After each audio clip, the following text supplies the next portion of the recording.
어릴 때 상처가 각인이 된다면 시간이 지날수록 그거는 뿌리가 내리고요. 결국은 그런 체질로 인생을 살다가 마감을 하게 됩니다.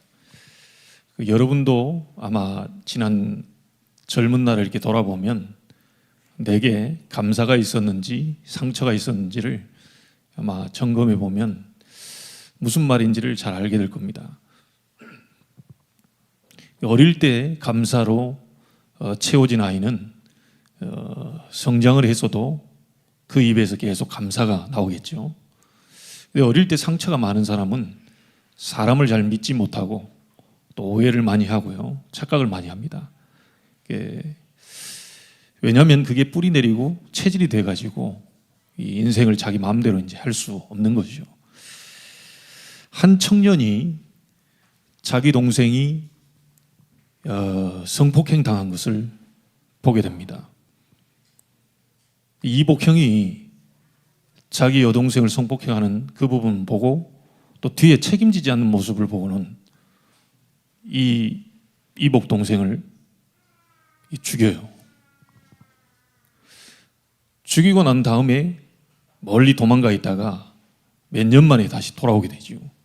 돌아왔는데 아버지는 자기를 아는 척을 안 합니다. 그 속에 있는 동생이 성폭행을 당했는데 아버지 아무 말 하지 않고 갔다가 일을 저지르고 다시 돌아왔는데도 아버지는 자기를 아는 척을 안 해요. 자, 이 속에서의 아버지에 대한 상처가 그 친구에게 숨어 있었겠죠. 자, 다윗의 가장 가까운 친구이자 책사인 아히도벨에게도 상처가 있었습니다. 자기 손녀딸인 밧세바를 자기 모시고 있는 왕이 범했거든요. 그것도 손주 사위를 전쟁터에 앞서 보내가지고 그 의도적으로 죽였어요. 자, 그런 속에서의 아히도벨도 상처를 갖고 있었겠죠. 상처 있는 채로 다윗 왕을 모시고 있었겠죠. 자, 어느 날 이 압살롬을 왕으로 세우려고 하는 무리들이 나오면서 반란이 일어납니다.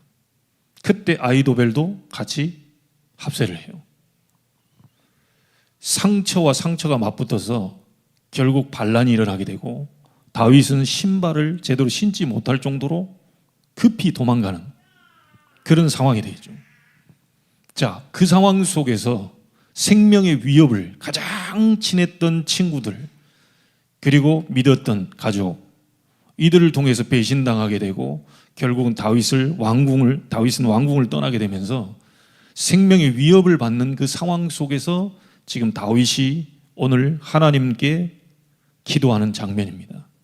여러분이 전체를 보면서 내용을 아마 보셔서 아실 겁니다. 자, 이런 상황 속에서 다윗이 찾았던 분이 계셔요. 이 몇 절입니까? 17절에 보면요, 저녁과 아침과 정오에 내가 근심하여 단식하리니 여호와께서 내 소리를 들으시리로다, 그렇게 얘기했죠. 자, 그렇게 힘들고 어려운 상황 속에 생명의 위협을 느끼는 상황 속에 다윗이 어떤 인본주의를 쓰거나 사람을 찾아가나 부모를 찾아간 게 아니고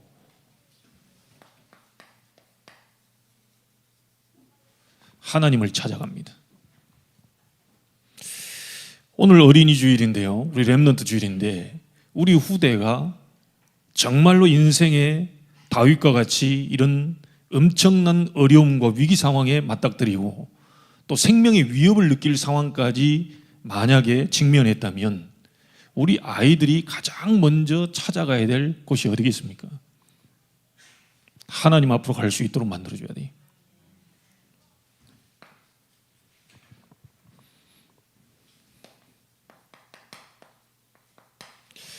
이번 주간에 여러분들이 꼭 해보시기 바랍니다. 하나님을 향한 삶 집중입니다.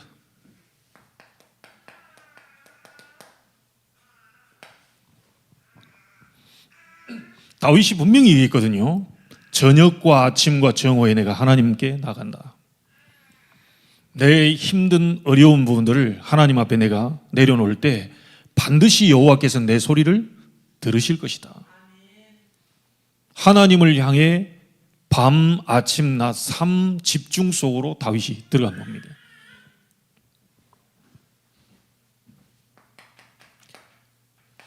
자, 그렇다면 저와 여러분들이 아침, 낮, 밤으로 다윗처럼 삶 집중을 해야 되는 이유가 뭡니까?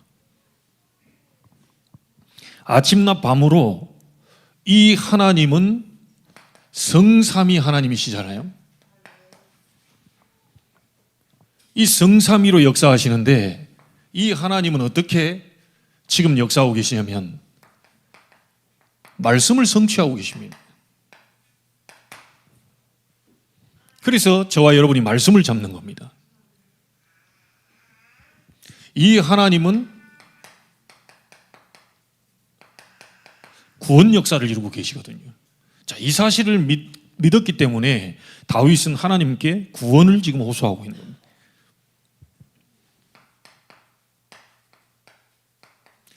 이 하나님은 저와 여러분의 기도에 응답하고 계십니다. 자, 그래서 우리가 기도하는 거죠. 자, 하나님을 향한 삶집중, 그 하나님은 성삼위로 역사하고 계시는데 말씀, 구원, 능력으로 지금도 역사하고 계셔요. 다윗 시대만 역사한 게 아니고 지금도 저와 여러분의 기도에 그대로 역사하고 계십니다. 자, 이 사실을 안다면 우리가 하나님을 향한 집중 속으로 들어가야 되겠죠. 자, 삶 집중을 왜 해야 되느냐? 방법이 없어요.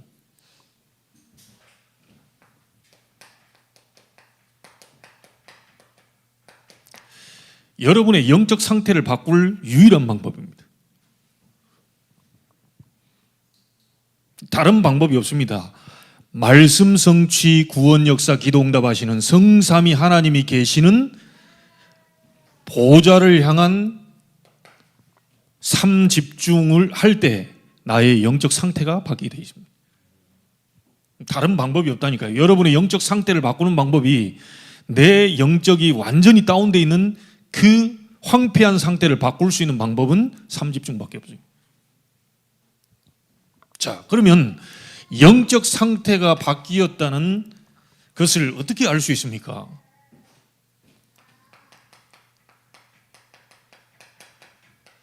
그동안에 내게 많은 가치 있는 것들이 있었지만 내 인생의 절대 가치가 그리스도의 복음임을 알게 됩니다. 그 영적 상태 바뀌었다는 증거로요.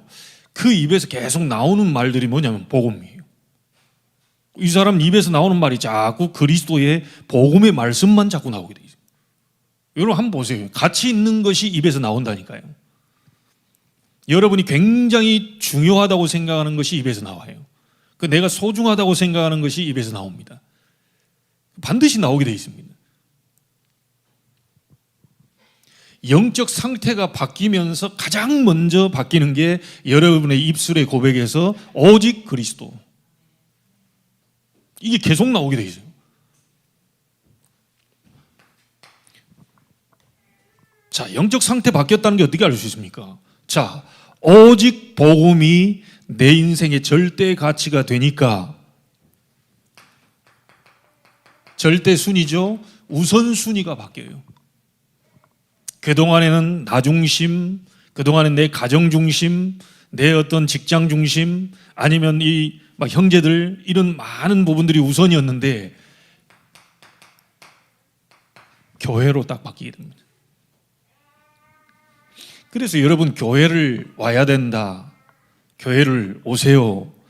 이 벌써 이제 이게 뭐죠? 이게 틀린 말이에요. 아무리 얘기해도요. 절대 가치가 바뀌지 않은 사람에게 교회 중심으로 살아야 됩니다. 안 됩니다. 그 사람이 복음이 내 인생의 절대 가치임을 발견된 사람은 얘기하지 않아도 교회 중심으로 살게 돼 있어요. 예배와 기도, 말씀 이 중심으로 살게 돼 있죠. 그게 여러분의 영적 상태 바뀌었다는 것을 이렇게 진단해 보시면 됩니다. 자, 그러면서 여러분의 삶의 동기가 싹 다 바뀌어 버립니다. 일하는 이유, 뭐 아이들을 가르치는 이유, 또 내가 잘 돼야 될 이유, 모든 동기, 나의 삶에 움직이는 모든 동기는 전부 전도 선교 중심으로 딱 바뀌어요.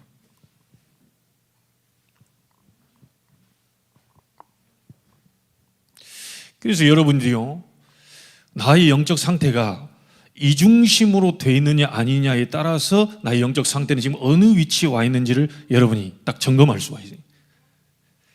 아무리 그리스도 얘기를 듣는데 별로 반응이 없다, 죽어 있는 겁니다. 여러분이 그리스도란 단어를 듣는 순간 심장이 뛰어야 돼요.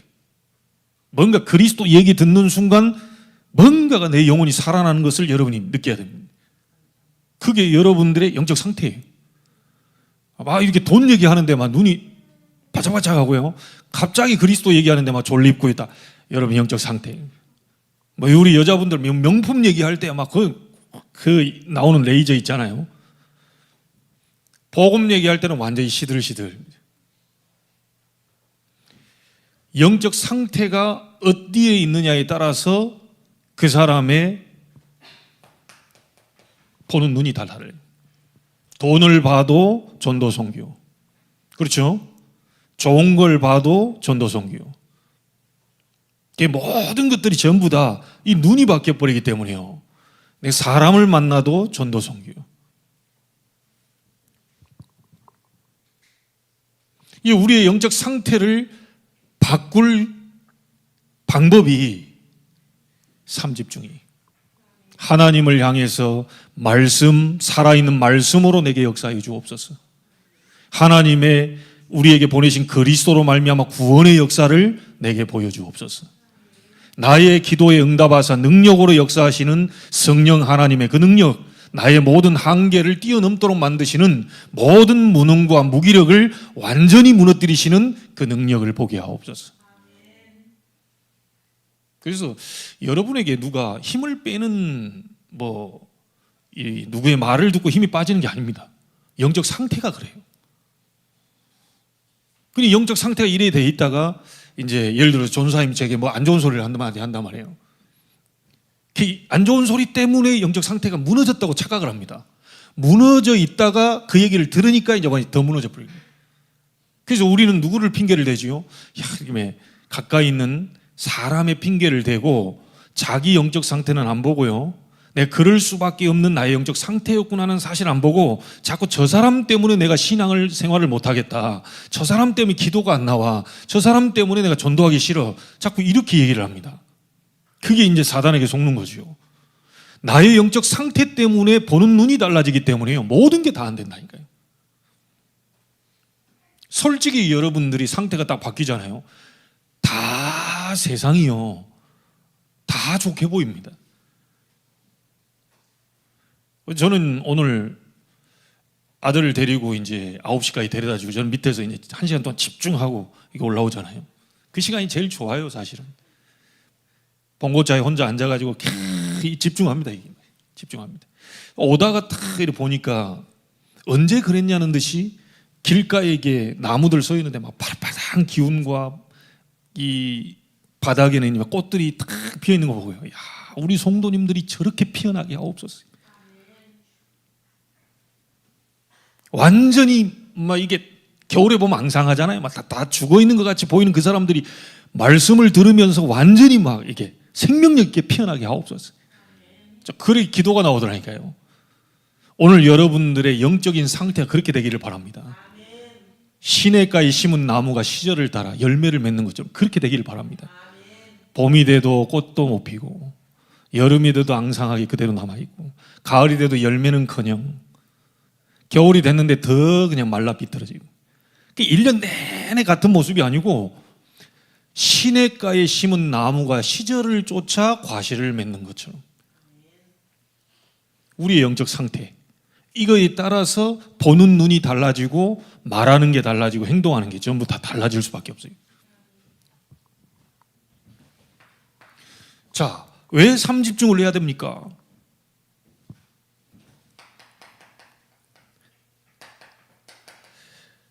여러분의 생각과 마음의 병든 부분들을 치유할 길은 성삼위 하나님 역사밖에 없습니다. 그래서 바울은 빌립보 교인들에게 이렇게 얘기합니다. 아무것도 염려하지 마라. 오직 모든 일에 기도와 간구해라. 그리하면 이 그리스도 예수 안에 있는 하나님의 평강이 너희 마음과 생각을 지키시리라. 하나님만이 여러분의 생각과 마음을 치유할 수 있어요. 그래서 하나님을 향해서 집중하는 겁니다. 이번 주간은 특별히 여러분 삶 집중을 나의 것으로 만드는 시간표가 되기를 바랍니다.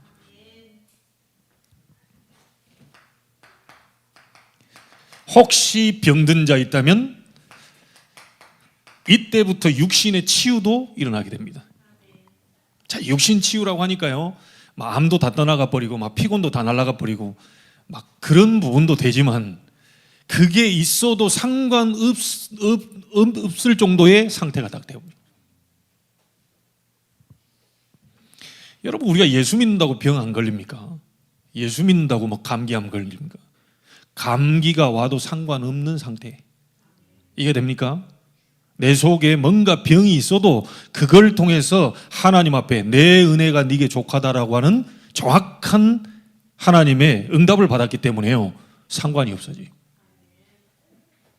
어떤 분들을 보면요, 자꾸 뭐 허리 아프면 허리 낫게 해달라, 뭐 하면 뭐 낫게 해달라, 계속 그러는데요, 끝까지 안 나으면 하나님 안 계시고 막 원망하고 막 이런 분도 계셔요. 하나님을 향한 삶 집중 속에서 여러분의 영적 상태, 정신, 육신 전부 다 회복되고 치유되기를 주의 이름으로 축복합니다. 자, 그러면 다윗이 생명의 위협을 느끼면서요, 굉장히 어려운 상황 속에서도 아침, 낮, 밤으로 하나님을 향해서 집중적으로 기도했거든요. 그 속에서 모든 걸 전부 뛰어넘을 만큼의 힘을 다윗이 얻은 겁니다. 그래서 하나님이 저와 여러분에게 삶 집중을 통해서 원하시는 게 뭐냐? 사역이 먼저가 아닙니다. 일이 먼저가 아니에요.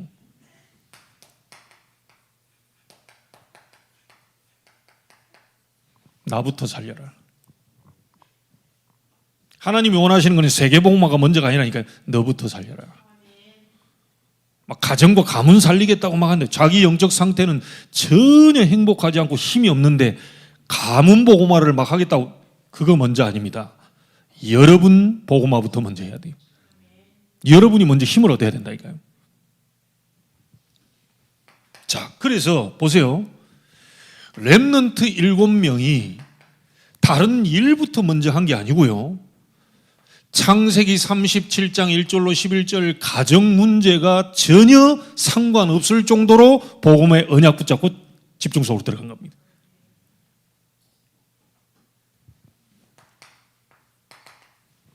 노예 생활하는데 노예 생활이 전혀 문제되지 않을 정도로 하나님과 함께 동행하는 비밀 속으로 들어갔어요. 그렇죠? 억울하게 누명 썼습니다. 괜찮습니다. 여호와의 영에 감동될 만큼 집중 속으로 들어간 겁니다. 이걸 불신자 보디발이 바로왕이 봤다니까요. 전혀 상관없을 정도로요. 가정 문제, 노예로, 감옥으로 누명 쓴 거 많은 것들이 전혀 왔는데 상관없을 정도로 집중 속으로 들어가요. 여호와께서 요셉과 함께 하심으로, 반대로 얘기하면 요셉은 여호와와 함께하는 시간을 가진 겁니다. 그렇죠? 고백을 어떻게 했습니까? 이런 고백하는 사람 난 본 적이 없습니다. 형님들이 나를 판 것이 아닙니다. 우리는 좀만 잘못해 형제들한테 가가지고요, 네가 부모한테 뭐 해준 게 뭐 있어? 근데 네가 제일 많이 가져가려고 그러냐? 오만 뭐 다 할 건데 좀만 뭐 잘못했다, 바로 요셉은 형님들이 나를 판 게 아닙니다. 영적 상태를 한번 보세요. 이 요셉을 통하여서 하나님은 세계복음을 하신 거예요.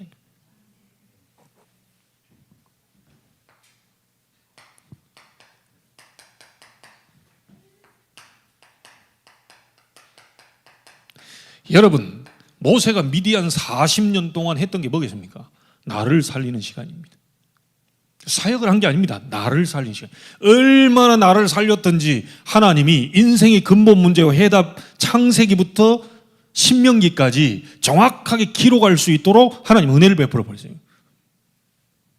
하나님을 향한 집중 속에서 모세 오경을 기록한 시기가 모든 학자들이 대부분 이렇게 얘기합니다. 미디안 40년 동안 그 광야에서 양칠 때, 처가살이 할 때, 이때 하나님 앞에 지혜를 얻고 구했다고 그랬어요.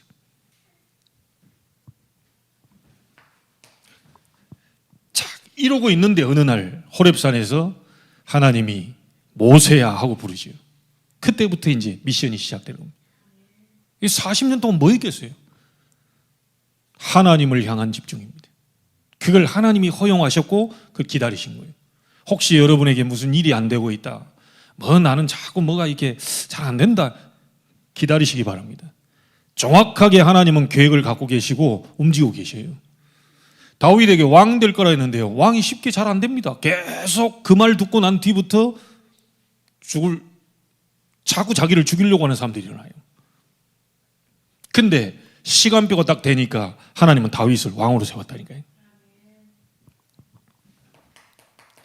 교회 무너지고 주의 종 다 무너졌습니다. 주변 사람들은 얘기하겠죠. 목사가 저러면 되냐, 부교육자가 저러면 되냐, 성전에 들어오는 사람 건드려가지고 저렇게, 그리고 이 성전에 들어오는 돈을 막 자기 마음대로 함부로 움직이고, 이게 바로 지금 사무엘 시대거든요. 다 그 얘기하느라고, 포럼 하느라고 24시 막 전화하고 카톡 보내고 다 문자 보내고 저 사람은 죽여야 되는 거 아니냐, 다 이러고 있을 그때에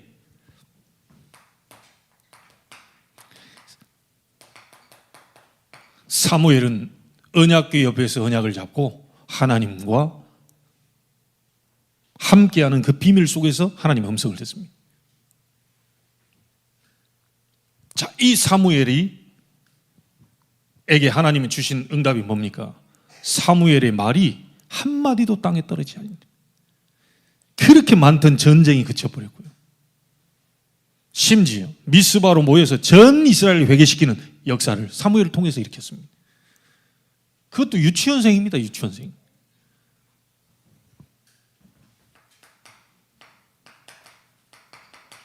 자, 다윗입니다. 어린이주의를 맡고 있습니다. 우리 렘넌트들이 어렸을 때 시편 78편 70절 72절 믿음과 실력을 갖출 수 있도록, 영성과 지성을 준비할 수 있도록 이렇게 우리는 기도하고 도와줘야 돼요. 사무엘상 16장 13절 소년 다윗에게 여호와의 신에 크게 감동됐어요. 청소년 시기에 상처로 가득한 게 아니고 청소년 시기에 성삼위 하나님의 영으로 충만할 수 있도록 우리는 만들어줘야 되겠죠. 자, 엄청난 어려움을 당하고요, 사울왕이 쫓겨다니는데 청년 다윗은 뭐라고 말합니까? 아무 부족함이 없습니다. 왜? 여호와가 나의 목자시기 때문에. 이렇게 고백했어요. 자, 역대상 29장 10절로 14절 왕되세요. 성전 준비 다 해놓고요, 뭐라고 고백합니까? 천지에 있는 것이 다 주의 것입니다. 절대 주권을 다윗이 인정했죠. 왕상 2장 1절로 3절입니다. 죽기 전에 아들 솔로몬에게 남기고 한 말이 있어요. 힘써 대장부가 되라. 그러면서 뭐라고 말합니까? 하나님의 말씀 잡고 좌우로 치우치지 마라. 그러면 내게, 네 아버지 다윗, 하나님이 내게 약속했던 그거 너에게 그대로 성취시킬 것이다. 그 얘기를 했다니까요. 우리 부모님들이 붙잡은 언약이 그대로 후대에게 성취됩니다. 여러분, 우리 자녀에 대한 언약이 있습니까? 그대로 성취된다. 이거 저놈 새끼 뭐 되겠나 뭐 이거 다 돼도 쟤는 안 돼. 그대로 됩니다. 우리 류 목사님 그 교회도 안 나가는 그 청년 다리 잡고 엄마가 기도했어요. 세계복음화의 종이 되게 달라. 세계복음화의 발이 되게 달라. 세계복음화는 입술을 달라. 하나님이 세계복음화의 종으로 사용해 달라. 그대로 됐습니다. 모니카가 절대로 안 바뀌는 어거스틴을 놓고 계속 기도했는데요, 그 눈물의 기도는 절대로 땅에 떨어지지 않았어요. 부모님들이 붙잡은 언약이 그대로 후대에게 전달된다는 사실을 아셔야 돼요. 영적인 것은요 그대로 전달이 돼요. 질병도 전염이 되잖아요. 영적인 그대로 전달된다니까요. 우리 부모님들의 영적 상태부터 바꿔야 돼요. 자녀들이 정말로 행복해지고 우리 후대가 정말 하나님의 축복을 받으며 살 수 있도록 하기 위해서는 우리 부모님들의 영적 상태부터 바꿔야 됩니다. 제가 우리 그 권사님께도 제가 늘 자주 만났기 때문에 절대로 애들 앞에서 남편 욕하지 마라, 그 얘기한 적 들으셨죠?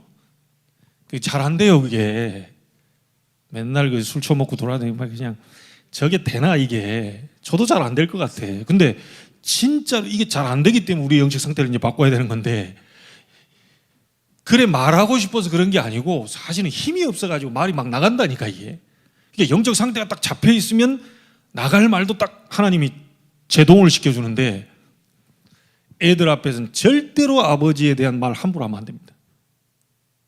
제가 우리 어머님에게서 배운 게 뭔지 압니까? 그 이후로 아버지에 대해서 한마디도 얘기하지 않습니다. 내가 하도 화가 나가지고, 오늘 주일날 아침인데 하도 화가 나가지고, 평상시 때 보니까 어머님도 아버지에 대해서 막 얘기하더라고요. 막 성질이 저리 급하면 되냐, 막 장로가 저러면 안 되지, 막 얘기하더라고요. 그래서 야, 내 편인 줄 알았어요. 솔직한 얘기로. 그리고 얘기하길래 나도 화가 나가지고 아버지에 대해서 막 얘기를 했죠. 딱 듣고는 딱 한마디에 제가 KO됐습니다. 너는 네 아버지보다 더 독해. 이 말을 제가 딱 듣는데요, 충격을 받아요. 아니 아무리 그래도 그렇지 내가 아버지보다 독하단 말이야. 어디서 그 말을 이게 준비하셨는지 모르겠는데 하나님이 하셨겠죠. 기도하시는 분이라 이 지혜를 주어가지고 닌 네 아버지보다 더 독해. 그 말에 충격받아가지고 그 다음부터는 내가 어머니 앞에서 아버지 얘기 절대로 안 합니다. 여러분이 기도하면요 자녀들에게 어떻게 해야 될지 지혜를 하나님 주십니다. 절대입니다. 이건 절대예요. 자녀들 앞에서 아버지에 대해서 어머니에 대해서 함부로 얘기한 그거 그대로 갑니다. 저도 마찬가지고요. 그 뭔가가 다른 뭐를 집어넣는다니까요. 그래서 나중에 어떤 생각까지 드는 줄 아세요? 자녀들이 결혼은 절대로 하면 안 되는 거구나. 우리 부모님을 쳐다보니 결혼은 절대로 하면 안 돼. 자, 이렇게 만들어 버립니다. 나는 저렇게 되고 싶지 않다. 나는 저런 삶을 살고 싶지 않다. 나는 저렇게 안 돼야지. 완전히 비혼주의자로 가버립니다. 그게 그대로 상처로 되어 있거든요. 어떤 경우가 있더라도 여러분 지금까지 했던 거 잘못했다 어쨌다 떠나서 아셔야 됩니다. 여러분이 잘못하고 싶어서 그런 게 아니고요, 나의 영적 상태가 힘이 없다 보니까 나갈 수밖에 없어요. 그렇잖아요. 우리가 무엇을 회개해야 됩니까? 남 욕한 거 회개해야 됩니까? 내 영적 상태 안 된 걸 회개해야 됩니까? 아니 목사님 욕한 걸 회개해야 됩니까? 내 속에 영적 상태 안 돼 있는 걸 회개해야 됩니까? 진짜 회개는 뭐죠? 네 영적 상태를 봐라. 아직 그리스도인 걸 아무에게도 얘기하지 마. 네 지금 아직 바꿀 게 너무 많아. 너 어디 가서 전도한다고 돌아다니지 마라. 너부터 누려야지. 예배 가운데 힘을 얻어라. 내게 준 참 행복을 얻어라. 그러면 그 시간표가 됐을 때 이제는 말해라. 전도는 그 시간표입니다. 여러분 행복하십니까? 정말 행복하십니까? 남편이 안 해줘도 행복합니까? 아내가 정말 나에게 막 잘 못해줘도 행복합니까? 자녀들 전혀 도움 안 되는데 행복합니까? 그 행복을 찾아내라는 거예요. 삼집중을 어디를 향해야 되겠습니까? 하나님을 향한 삼집중.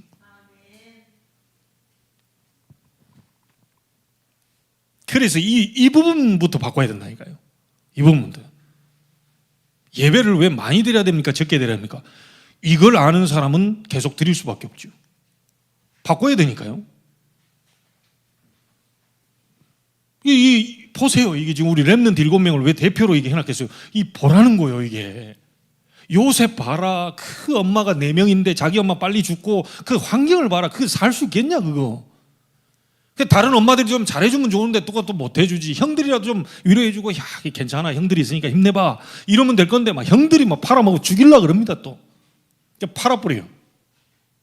그 복음의 언약, 하나님 주신 언약적인 꿈, 이거 없이는 어떻게 요셉이 살 수 있겠어요?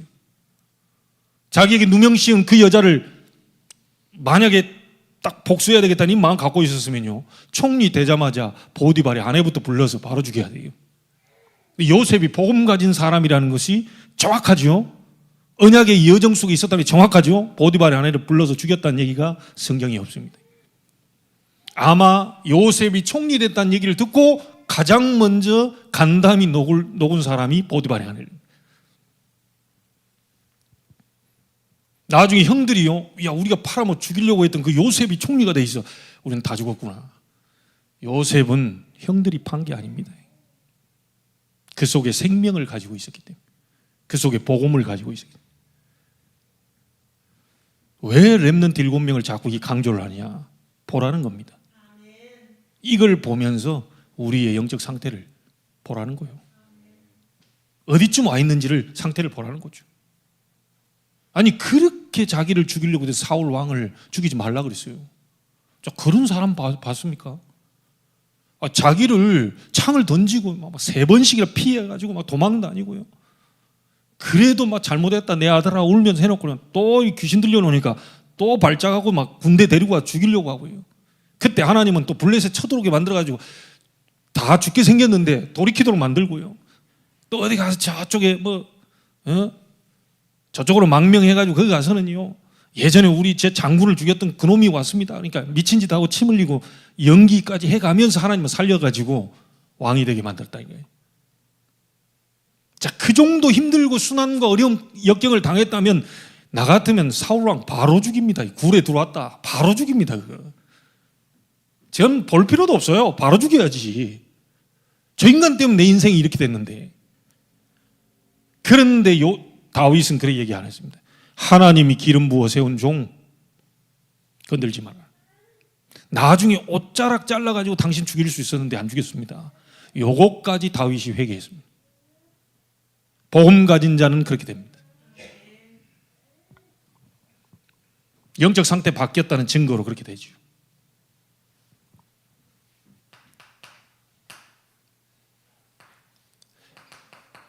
다 화려하고 여기 있으면요 살 것 같고 이런 배경을 구했지만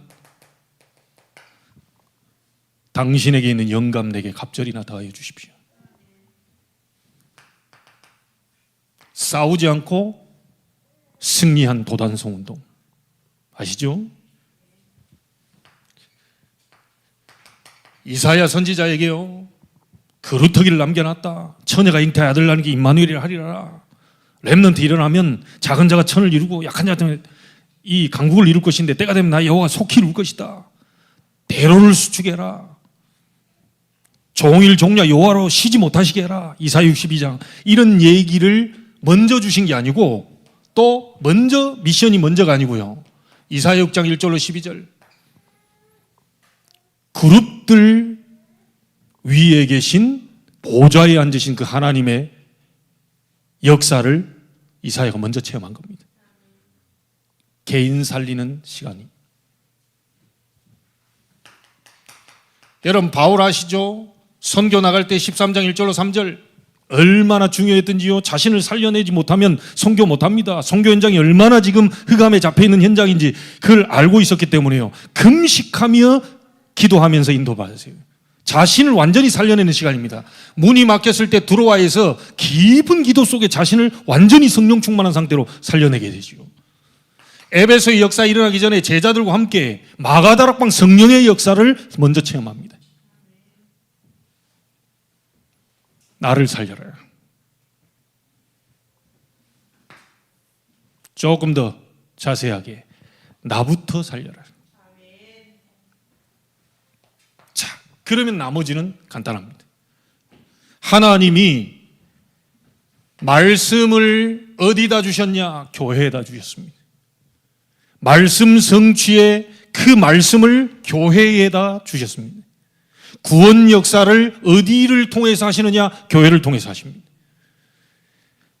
여러분 자신이 교회인데요, 여러분이 기도할 때 그리스도 이름으로 응답을 주십니다. 이걸 교회에다 맡겼어요. 그래서 여러분 개인이 완전히 살아나 버리면 교회 완전히 살아나게 됩니다.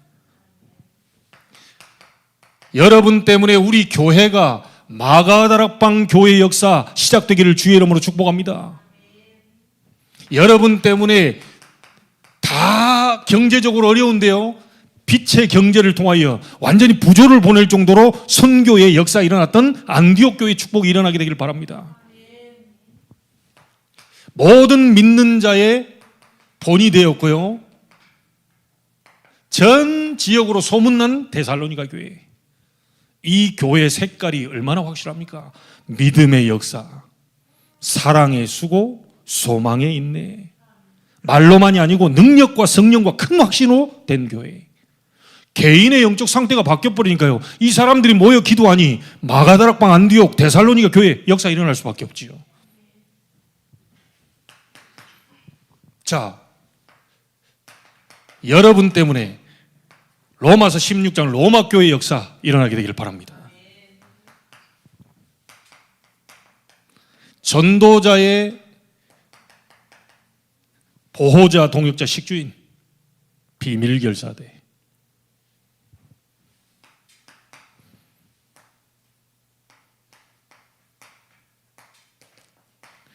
세 가지 뜰을 세울 홀리메이슨.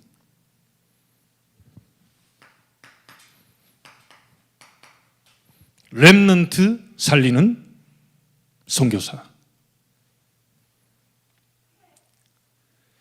여러분 개인이 살면 교회 살게 되어 있습니다. 교회를 살려라. 교회가 세 가지 뜰을 세울 정도로 힘을 얻도록 살려라. 자, 세 번째입니다.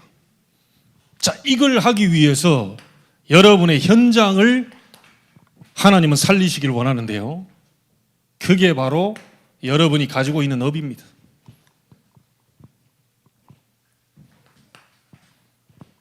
자, 여러분이 가진 업이 복음 때문에 주신 달란트라는 것이 보여질 정도로 여러분이 응답받아야 돼요. 아, 복음 때문에 나에게 이 전문성을 주셨구나, 이 달란트를 주셨구나, 그게 보여져야 됩니다. 전문성 100%. 복음을 위한 나의 업, 이게 딱 보이죠. 쓸데없이 일을 하도록 만든 게 아니고 복음 때문에 이 달란트와 이 현장으로 나를 안내하셨구나.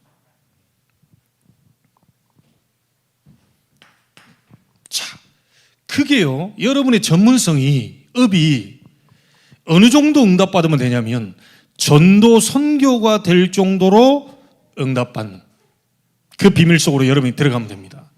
그게 현장성 100%입니다.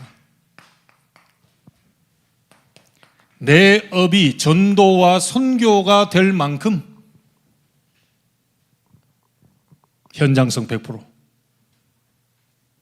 왜냐하면요, 여러분이 가지고 있는 전문성을 현장에 딱 맞아져야 사람들이 부를 거 아닙니까? 내 업이 현장에 필요해야 되는 거 아닙니까? 그래야 경제적인 부분이 따라올 거 아닙니까? 그래야 하나님이 원하시는 교회 살리고 세계 선교 현장 살리고 우리 후대 살릴 수 있는 발판이 될 수밖에 없지요.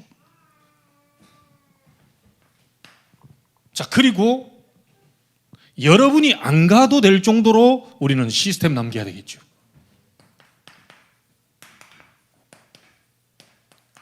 미래성 100%.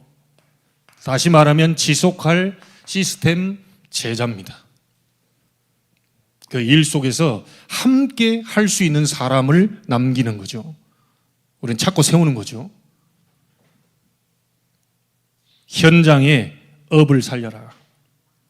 뭘로요? 삼집중 속에서 하나님 주시는 힘으로 살려내라는 거예요. 여러분이 가지고 있는 달란트가 바로 전문성입니다. 복음 때문에 주신 거죠. 여러분이 하는 업을 통하여 하나님은 전도와 선교를 이루시기를 원하는데 그게 바로 현장성입니다. 그 관계에 있는 거죠. 그리고 여러분이 안 가도 될 정도로 그 현장의 시스템, 제자, 이게 미래성입니다. 앞으로 우리가 다가올 미래도 준비해야 되는 거죠. 자, 이 응답이 여러분의 것이 되기를 주의 이름으로 축복합니다. 이번 주간만큼은 하나님을 향한 삼집중 절대로 놓치지 않겠다. 딱 잡으세요. 자, 그러면 하나님을 향한 삼집중 속으로 들어갈 때 오는 응답이 뭐냐? 오늘 말씀을 통해 세 가지 얘기 드릴게요. 18절 한번 보세요. 나를 대적하는 자 많더니 나를 치는 전쟁에서 그가 내 생명을 구원하사 평안하게 하셨도다. 삼집중 속에서 그 어떤 환경 상황 닥쳐오더라도 하나님은 전혀 요동치 않을 평강과 평안으로 인도하실 것이다. 요동치 않습니다. 자, 19절 봅니다. 옛부터 계시는 하나님이 들으시고 그들을 낮추시리이다. 자, 여기서 그들이 뭡니까? 원수와 대적들이죠. 자, 영적으로 뭡니까? 여러분이 삼집중하고 있을 때 모든 흑암 세력을 하나님이 무너뜨리는 역사 보이실 것이다. 자, 22절 우리 같이 한번 읽어봅니다. 내 짐을 여호와께 맡기라. 그가 너를 붙드시고 의인의 요동함을 영원히 허락하지 아니하시리로다. 의인은 그리스도 복음 가진 자를 의인이라고 얘기합니다. 그 사람이 윤리 도덕적으로 잘된 사람을, 깨끗한 사람을 의인이라고 얘기하지 않고 복음 가진 자를 의인이라고 얘기해요. 다윗이 복음을 가지고 있는 사람이에요. 이 의인의 요동함을 영원히 허락지 아니하실 것이다. 영원한 응답을 약속하셨어요. 그래서 혹시 여러분에게 어떤 일들이 있더라도 절대로 요동치 마셔요. 요동치 마시라니까 또 우리 편인데요. 하나님은 요동하지 않는 힘을 주실 것이다. 그 약속을 하나님이 허락하셨어요. 자, 이번 주에 이 응답 나의 것으로 받게 되기를 바랍니다. 영원히 이 요동함을 허락지 아니하시는 하나님. 그리고 여러분이 가지고 있는 짐이 뭡니까? 그거를 하나님께 맡기세요. 제가 마지막으로 그 하나 얘기를 드리고 싶은 게요. 2000년도 그때도 아직 이제 전도사였죠. 제가 주한 사동 쪽으로 이제 집을 알아보고 이제 가는 겁니다. 그 집이 거의 뭐 방 2개에 거실은 전혀 없고 이제 싱크대 놓고 이제 시작이니까 집사람과 이제 800에 20만 원 지금 기억나는 것 같아요. 800에 20만 원. 그죠? 빌라 얘기는. 주인은 그 저기 3층에 살고 우리는 이제 2층에 살고. 그 제가 무슨 세상을 어떻게 알겠습니까? 갑자기 어느 날 보니까 내 우편함에 뭐가 와 있는 거예요. 빼봐야죠. 빼보니까 이제 재산세, 토지세, 우리 그 집, 그로 재산세, 토지세가 이게 박혀 있는 거예요. 우리 호수에. 그때 당시 저희들이 뭐 한 그때 50만 원 받고 전도사 생활을 했나? 그런데다가 이제 저도 RTS를 다니고 있고 사모도 지금 뭐 학교를 그때 막 나 먼저 졸업하자 그러니까 막 그냥 같이 다니겠다 하더라고요.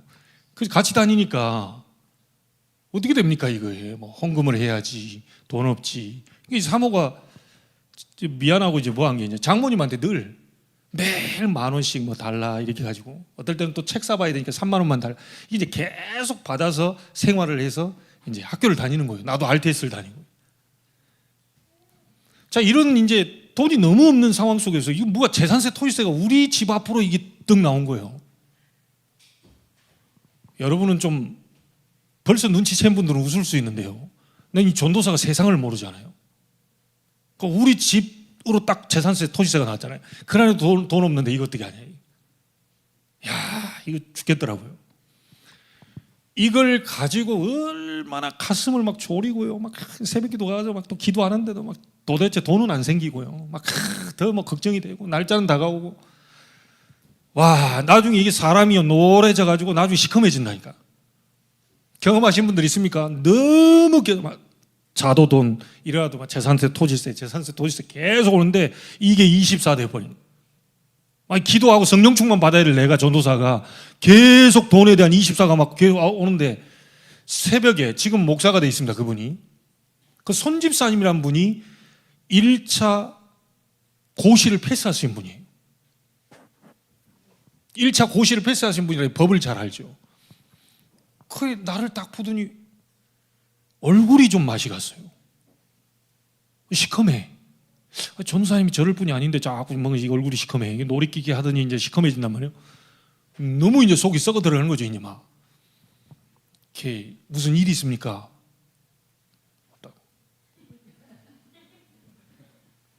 아니, 전도사가 무슨 내가 뭐 돈 얘기를 하겠어요 누구한테? 아, 얘기해보라고. 뭔 일 있는 것 같은데 아무 얘기 없습니다.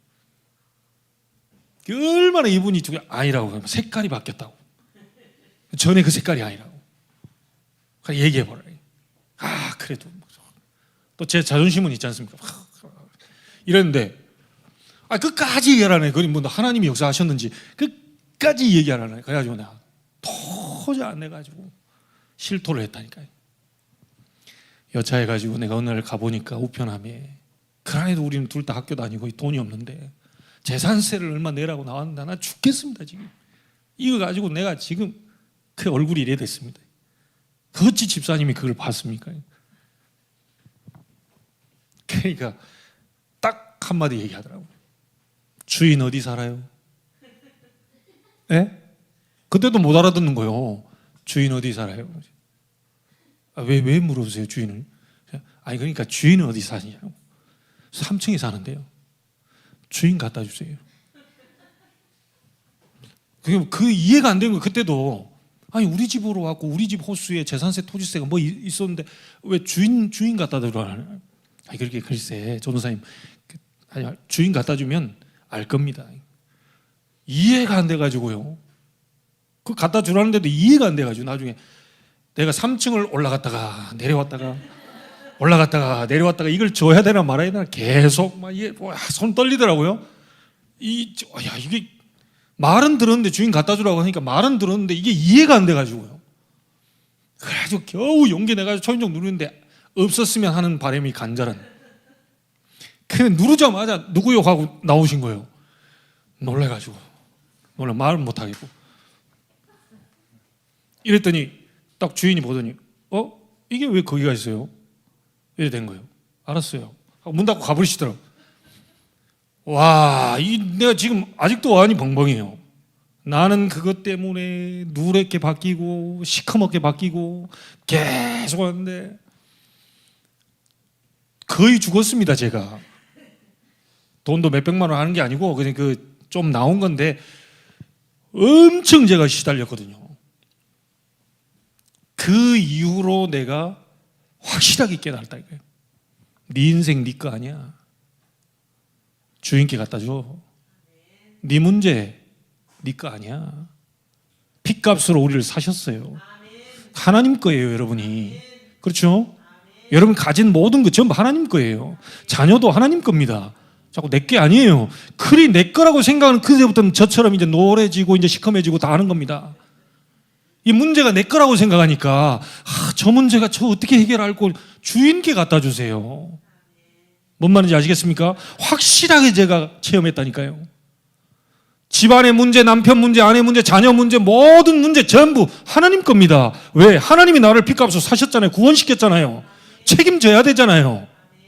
문제는 혼자서 갖다 줄까 말까. 갖다 줘야 되나 말아야 돼. 자, 갖다 줘야 되잖아요. 안 갖다 주면 나 어떻게 됩니까? 계속 해결이 안 돼. 갖다 줘야 되나 말아야 되나. 이거 아이고, 막 주인이 뭐라 그럴까 막. 지 생각이지. 갖다 주는 걸 보고 기도라고 얘기합니다. 네 짐을 여호와께 맡기라. 뭔 말인지 이해됩니까? 제가 확실히 체험했다. 여러분 문제 아닌 거를 내 문제로 잡고 있는 거, 그 사단이 계속, 네가 계속 고민해야 돼. 네가 계속 해결해야 돼. 네가 안 되면 계속 노력해야 돼. 모든 방법 총동원시켜 봐봐. 그거 해결 안 되면 너 다음 문제 해결 안 되잖아. 다음 거 못 하잖아. 그것부터 해결시켜야지. 계속 내 문제인 것처럼 사단이 속이고 있단 말이에요. 그거 여러분 거 아닙니다. 수고하고 무거운 짐진 자들아, 다 내게로 오라. 내가 너희를 쉬게 하리라. 주님 거예요. 아시겠죠? 그분께 갖다 맡기는 걸 보고 기도라고 얘기합니다. 그러면 이 응답을 주겠다. 뭐라고 말합니까? 의인의, 여러분들을 보고 얘기하는 겁니다. 의인의, 전도자의, 세계복음할 여러분들의 요동함을 영원히 허락하지 아니하실 것이다. 특별히 우리 렘넌트들에게 이 축복이 있게 되기를 주의 이름으로 축원합니다.